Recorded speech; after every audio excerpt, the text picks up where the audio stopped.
Typical scenario, you get a new spot and you want to treat the room to finally set yourself up with a perfect sound studio or recording booth or both. I've always had to somewhat make do with my studio room, so this time I wanted to go all out, encompassing proper acoustical treatments throughout and combining my lifelong clash of music versus visual and digital art. So once I get into this spot, I notice challenges right away. Then start to warm up to the idea of converting the room and trying to envision what it might look like once it's complete. Let's take a look. Right away, I notice the floors are hardwood. Usually I love it, but for my needs, this is strike one. There's a huge window. Again, usually I'd love this, but again, this will be hard to treat. Not impossible, just hard. Strike two. And last, a radiator that hums once I get close to it. Damn, strike three. Not just yet though, here's why. As I look closer, start to see. The walls and ceiling are solid concrete, thick, and work very well for soundproofing by default. The room itself is rather perfect for my needs regarding size, function, and versatility, with a closet just big enough to convert into a dead-tight sound booth. The window is actually going to work in my favor for ventilation once treated. The hardwood is actually going to add a bit of bounce to my flat sound, and I can adjust it easily by adding or removing elements in the room. And with a bit of luck, I won't have to struggle too hard to turn off that radiator. So really, this room is kind of perfect. It just took me a while to see through the first layer of obstacles. Just want to say what's up with the camera. See you guys in a few days. This should all be pretty much done. So let's start prepping the room. First, you're going to want to get everything you'll need for your treatment. This will usually include paint and all accessories to paint with. Get latex. Get semi-flat to eggshell. You don't want to go glossy or shiny. Thick, good quality masking tape. You don't want leaks along any lines you make. Acoustical foam.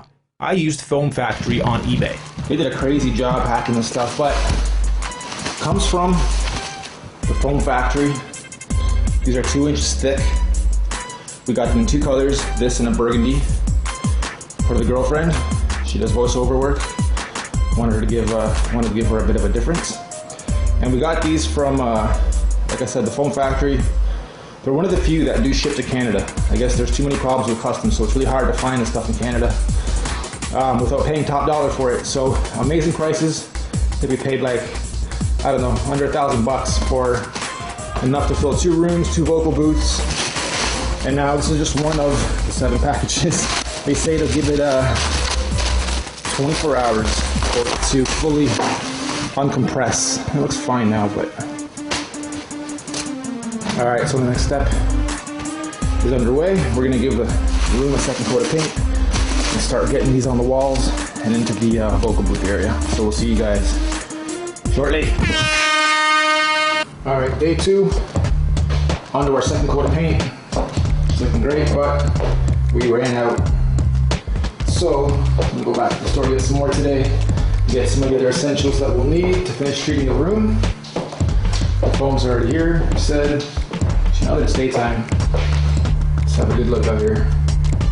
There we are. Here's a nice view we're getting. Can't really see much right now, but that's a little river streaming right there. Huge park right there. So yeah, when we're not working,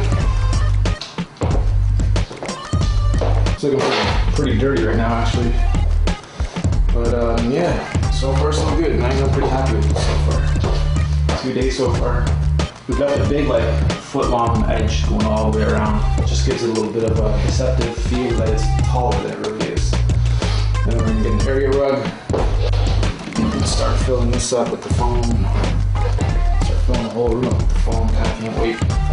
All right, see you guys in the next step.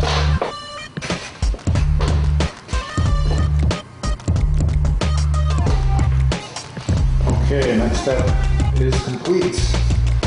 We have finished second coat, finished the trimming, just got to take all the tape off, clean the floors up, made a mess, but it's nice latex, easy to clean paint, which is good.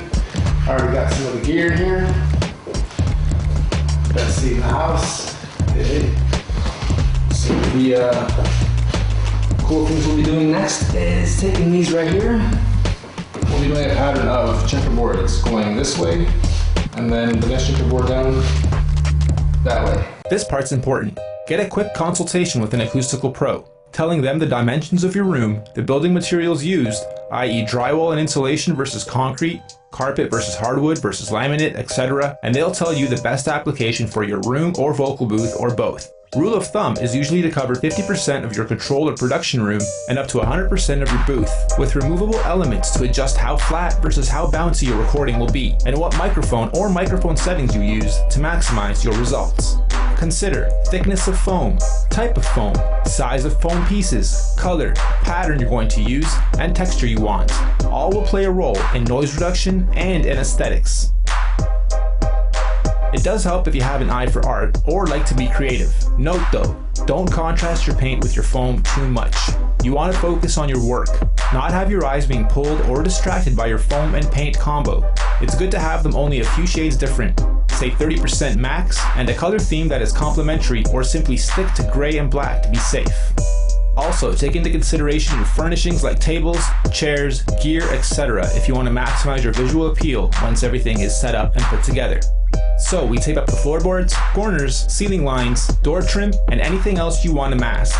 For paint, put on between 2 to 3 coats. These days you don't have to wait more than a few hours between coats. However, if you want to get that dead thick look, wait 24 hours and paint slowly to ensure maximum coverage and thickness. Alright, so there we have it. The first row on the first wall is up. And now what we're going to do with this next piece, this next row, let's do this.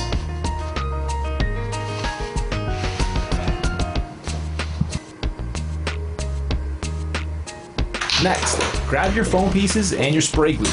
Get creative with how you lay your foam. Remember not to use too much spray either, so when you want to take it off someday you can preserve it and not rip it off, leaving half on the wall. Spray both the wall and the back of the foam. Use a rubber hammer or the bottom of your fist to fasten the foam in place. You can do any pattern you want really. The only thing to try to avoid is to have all the pieces going in the same direction, and even that is a myth. I like symmetry, with a bit of a break in my borders and my balance. So going row by row in alternate directions like I'm doing here is going to give me that perfect look of chaos meets order. Crazy, this stuff. I'm covered in it right now. Can't see it, but there's a nice thick layer of this all over me. Make sure you're in a well ventilated room, and then you don't need too much of it. Just a little back here, and then just about the same on the wall. If you do both, then it's not adhesed too hard, so that if the day comes you want to remove it, take a little hair dryer or something to it for a little while, and it'll just come off nice and easy, versus you putting tons of glue on it. Then when it comes time to move, you guys rip this off and it's garbage. All right, so keep that in mind.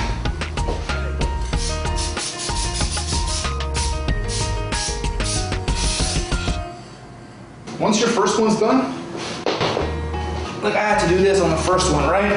Go up, glue that, and then measure that, and then skip to the next one and glue that. Once you have your first row done, the rest are pretty easy because all you have to do is kind of just fill in the gaps. So we'll take a closer look at this. They're 2 inches, and already I'm noticing about 10%, 20% maybe of a drop in the echo in the room. So very good job, Foam Factory. I know it looks stupid, but the mask had to come on. We have way too much glue flying around the room. But first wall is done, and it looks good.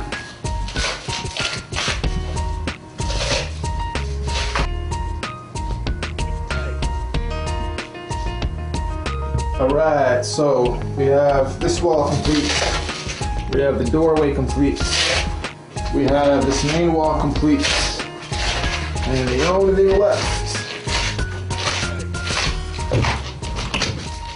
is this wall here, a little bit above and below the window, and we start treating the rest of the room. You guys can hear my shoes, eh? Everything's sticky, so I'm gonna take them off. So yeah, it looks good, sounds good too.